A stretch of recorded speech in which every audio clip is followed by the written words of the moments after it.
बाबा के पास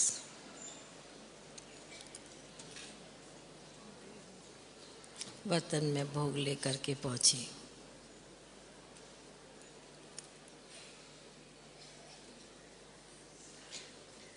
आज जाते ही सबसे पहले वतन का दृश्य बहुत ही सुंदर,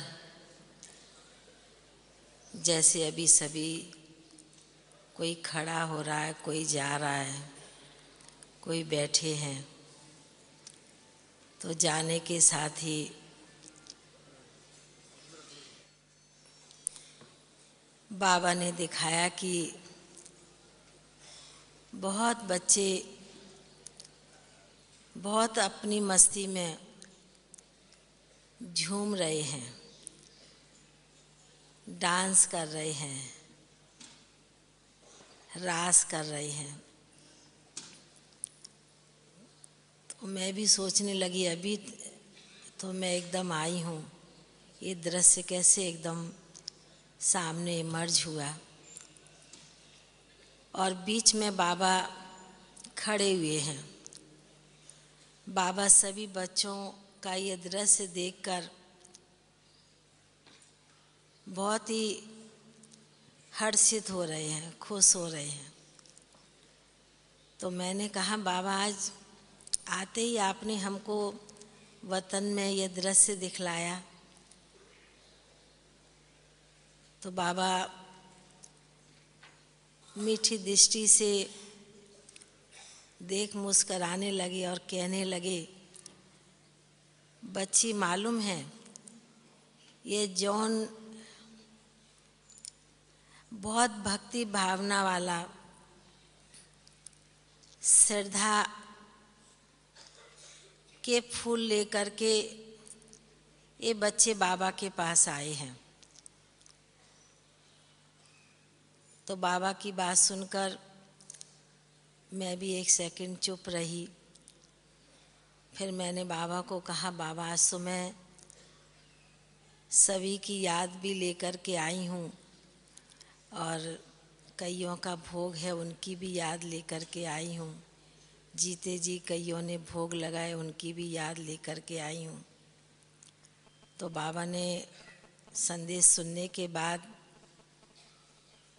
फिर बाबा ने वही बात दोहराई कि बाबा ने कहा कि ये बाबा के बच्चे, ये जॉन जो आया हुआ है, ये बच्चे बहुत ही मन के भोले होते हैं और बहुत सादा सिंपल होते हैं। तो बाबा ने, जब बाबा कह रहे थे तो हमने बाबा को कहा, बाबा आप इनकी भावना को बाबा आप समझते हैं और कैसे इनकी बात सुनते हैं। तो बाबा बड़ी मीठी दृष्टि से मुस्कुरा के कहते हैं, बच्ची ये बच्चे अपनी भाषा में बाबा को जो कहते हैं और बाबा उनकी बातें बाबा ही सुन सकता और कोई सुन नहीं सकता है। बच्चों की भाषा बाप सुनता है और बाप की भाषा ये बच्चे ही सुन सकते हैं, समझ सकते हैं। तो बाबा ने कहा कि ये जॉन देखने में बड़ा भी है, सिंपल भी है। बच्चे बड़े मन के भोले होते हैं। बाबा इनकी मन की भावना को बहुत प्यार से पढ़ते हैं और बहुत प्यार से देखते हैं कि बाबा देखता है कि बच्चे कोई भी सेवा कर रहे हैं, चाहे कोई सब्जी काटने की भी सेवा कर रहा है, कोई रोटी बनाने की भी सेवा कर रहा है, कई प्रकार की सेवा कर रहे हैं, पर वो हर बात में भी सिर भी हिलाएंगे तो मुख भी हिलाएंगे और बाबा बाबा करते रहेंगे। तो बाबा ने कहा कि इसलिए बच्चे बहुत ही बाप को प्यारे हैं। फिर बाबा ने कहा कि बच्ची आपको मालूम है इनकी और क्या विशेषता है। मैंने बोला और तो मेरे को कुछ मालूम नहीं है। तो बाबा ने कहा कि देखो बच्ची, इन बच्चों की आज बाबा विशेषता सुनाता है कि ये जिस स्थान से आए हैं वहाँ ये बच्चे विशेष रूप से तिलक बिंदी भी लगाते हैं और फूलों का भी इनको श्रृंगार का बहुत शौक है। फूलों की सदैव खुशबू लेते रहते हैं। तो बाबा ने कहा कि ये भी शुरुआत अमृत बेले से जब करते हैं, तो जब ज्ञान नहीं था तब भी ये तिलक लगाते थे, पर वो भक्ति के संस्कार थे, इस हिसाब से बच्चे तिलक लगाते थे। पर अब इन बच्चों को बाबा आत्म स्मृति का तिलक दे रहा है। तो बाबा ने फिर हमको 2 शब्द दिखाए, ए और पी। समझ सकते, ए माना आत्मा और पी माना परमात्मा। तो बाबा ने कहा कि आत्म बिंदी का